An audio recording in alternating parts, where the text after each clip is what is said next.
I recently added the Edelkrone power module to my Jib 1 setup, and I've been so happy with it that I needed to share this review with you. I've been using the Jib 1 since its release and added the Pan Pro to that setup a little over 8 months ago, and from that I added the Focus Plus Pro to this monstrosity, and since then I've been struggling to keep this whole system powered. If you watched or want to watch any of my previous Edelkrone videos, you will notice that I've built my initial equipment off of the Sony MPF battery, power sources, and platform. I have invested in that power platform and have a lot of those batteries around, and I've just figured that I was gonna build my whole system off that. With the Pan Pro and the Focus Plus Pro, you have to power those pieces of equipment on this system using Canon's LPE typed batteries. Long story short, I was using a series of different batteries and keeping them charged and taking them out and paying attention to them, and making sure I'm cycling through them appropriately. It just became a whole system. I had a freaking notebook that I was writing down.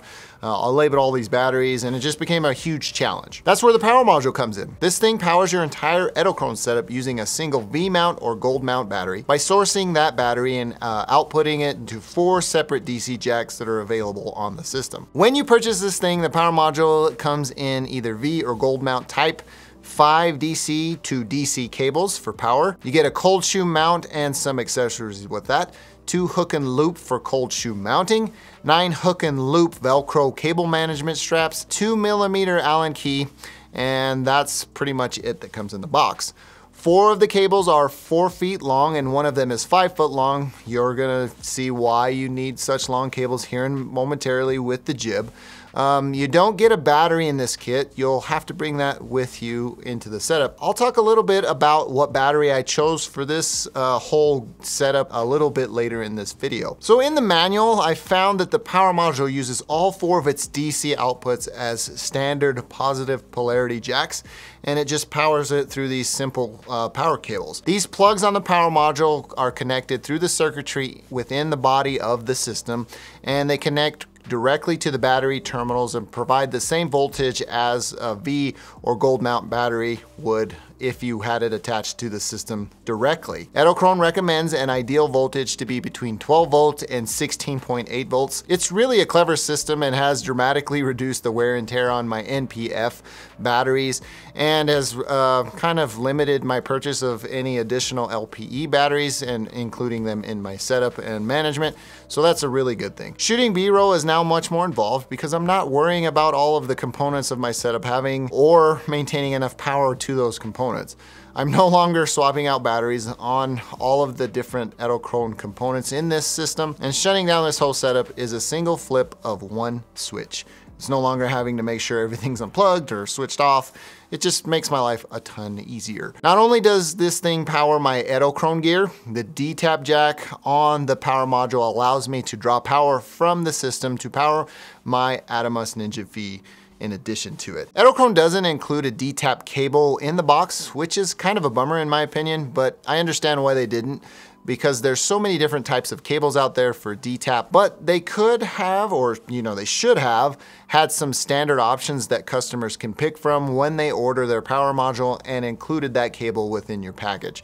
I mean, they're allowing you to pick between V and gold mount. Why can't they add that additional selection within your purchase of getting the recommended or required D-tap cable that you need, just like they do for any of the shutter cables on your different camera systems. Thanks to the high power capacity of many V and gold mount batteries out there, you can use a singular power output source to power your gear. This allows you to shoot longer, get complete and uninterrupted productions, and focus on the content you're creating, not the gear that's powering it. I can't say this enough. I don't worry about individual components anymore because everything is powered through one source. With that time savings and having to switch out batteries and make sure everything's charged prior to, shooting any B-roll or doing any of this stuff, I just have to make sure that my V-mount battery is charged, and that's it. And plug it into the system, powered on, and it's ready to go. That time saving in and of itself is worth the cost of this system. Now, the power module isn't the only piece that you're gonna need to purchase if you don't have any V or gold mount batteries. The battery that I'm using to power this setup is a Watson Pro 14.4 volt, 98 watt micro V-mount battery. This neat little powerhouse is compact and it is as lightweight as they come, weighing in at around 1 pound. It supports 10 amp continuous output, has USB type A, micro USB, and USB type C ports on the battery itself. It features a built-in intelligent circuit control with USB type C, so you can charge this thing through the USB type C port as well as output power through it. But I don't recommend that if you need to have this battery charged in any reasonable amount of time. It took me about 12 hours of continuous charge for this battery to go up from 25% to 100 using a standard USB wall wart with 2.1 amp output capability. Additionally, with this battery, it powers and accepts DTAP accessories. It has an awesome backlit LCD screen that shares the status of output draw on the different ports and the charge status if you are charging it. It's a fantastic display considering we're talking about a freaking battery. The 98 watts is under the FAA limits for carry-on luggage as well, so their size and power are perfect for travel or using in other weight restricted setups. And when I say that, I can imagine these would work well for camera operators as well because of their weight and compact size. They're a little bit more expensive than your standard 98 watt battery, coming in at around $280 at the time of this video. The display and USB Type-C circuit type of thing that this thing is doing is probably playing a role here for the cost.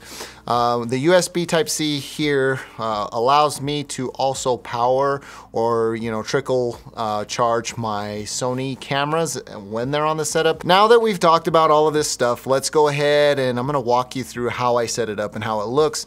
As you can imagine, the cables are a little bit off-putting at first, but when you start to figure out like how the lengths are shared between the jib and the power module as well as the other components within the system, it actually starts to make a lot of sense and it's easy to use and maintain.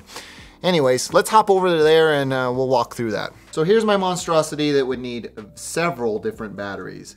I would need 2 Sony NP-F batteries for the jib itself, 1 for my Adamas Ninja V, 2 more for the Head Plus, a Canon LPE battery for the Pan Pro here, a Canon LPE battery for the Focus Plus Pro.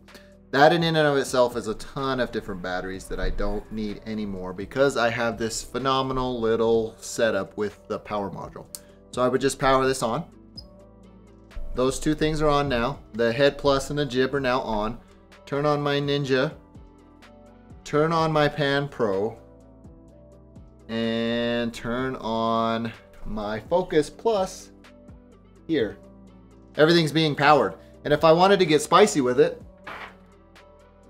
I could get a USB Type-C cable and then go from this battery that I have, the Watson 98 watt, go into my Sony a7 III and trickle charge that. So everything here is being charged off this single battery. That in and of itself, my friends, is just absolutely phenomenal. I can't explain how much easier this whole process has been made by the power module. I can just tell you that I absolutely love this thing and I don't know why I didn't do this earlier. To highlight a little bit about any of the specialty cables that I'm utilizing here, the only one that I can think of is this DTAP to 2.5 millimeter power cable. This was recommended to me from Armando from Mondo Bytes, so I appreciate you, my friend. It works phenomenally. I am coming from that cable directly from the power module. I could connect it to the battery if I wanted to. So you may be wondering how much range or if you're limited in range with these cables by the power module that are included. You're gonna have to do a little bit of finagling with your system. As you can see here, I almost got a full amount of motion here. You won't be able to go full 360, but I don't know anybody that does that type of shooting. But if you do that type of shooting, this is probably not gonna work the best for you. You're gonna also have to do a little bit of placement adjustments as you start to get this system set up, because if you have this system, say, turned this way, this motor from the jib would hit the battery itself and there's no clearance there. But I found that if I move it to the side, it's cleared just fine. And I have my Head Plus underslung on my jib and I always have it that way. Let's talk a little bit about shutting this whole thing down and some things that I noticed with the power module. So let's say theoretically I'm all done shooting. I'm gonna lock my jib arm in place, and then I'm gonna lock my Pan Pro in place. And then all of my Edelkrone gear right now is on. So when I flick the power switch, you'll notice that the Adamas Ninja 5 is still on. That's because I found out that if you're running power from the D-tap on the power module, it doesn't cut power when it is plugged in there. So in this use case, this is perfect because you never want to shut down a system or inadvertently shut down a system when you're recording. And that would, I mean, there's potential there for, you know, corrupt footage and whatnot. But as you can see, the power module keeps delivering power through the D-tap to my Adamas Ninja V. I thought that was really clever and unique. And I think it's a really warranted safety feature per se that they kept within the power module to allow you to power recorders or external recorders like this.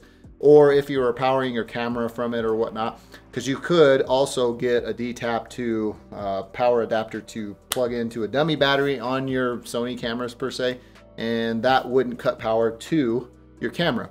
I really like that, and that's a really unique and interesting thing that I found out when I was using this system. And with that said, the one additional thing that you would need to do is turn off your recorder or camera as needed, and then that's pretty much it for the system shutdown. It's completely shut down, one flick of a switch. I'm not over here turning off my Pan Pro, unplugging my Jib 1, unplugging my Head Plus, or turning off my Focus Plus Pro module.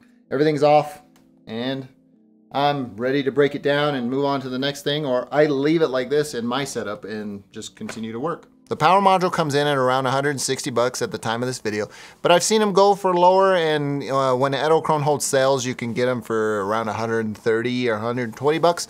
That in and of itself is not the true cost of the power module if you don't have a V or gold mount battery. So just factor that into the whole purchase of this system. The Watson battery that I showed in this video is $280. So in total, 440 bucks for the peace of mind and time savings isn't that much for me.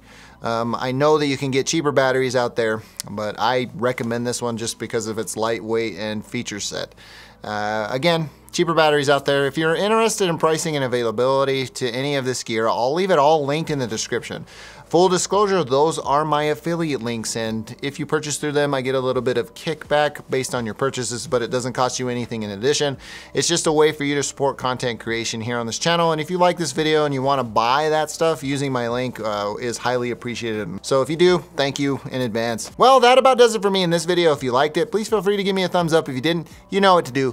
Thank you for taking the time to watch. I am Tomas, and I'll catch you in the next one.